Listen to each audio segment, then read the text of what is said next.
Okay, mula-mula gorengkan sekejap berbola daging. Tujuan kita goreng sekejap ni supaya meatball ni dia tak cepat basi lah.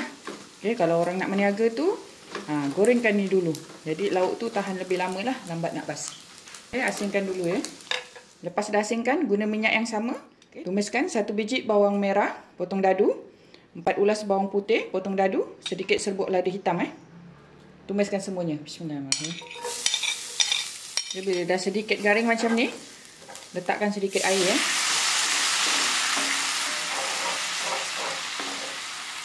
Lepas tu masukkan sos tiram. Ikutlah kita nak kuah banyak mana Okay, masukkan serbuk stok ayam Masukkan sedikit lada sula. Masukkan sedikit susu pekat manis ya. Okay, jom kita tambahkan dengan sedikit air lagi.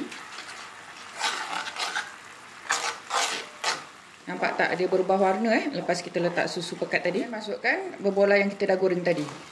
Gaul-gaul sebatikan. Biarkan kuah ni terserap masuk dalam berbola daging tadi. Kita tambahkan sedikit lagi air ya. Untuk menu ni dah tak perlu tambah garam lagi ya. Sebab meatball dah masin. Sos tiram pun dah masin. Selamat mencuba.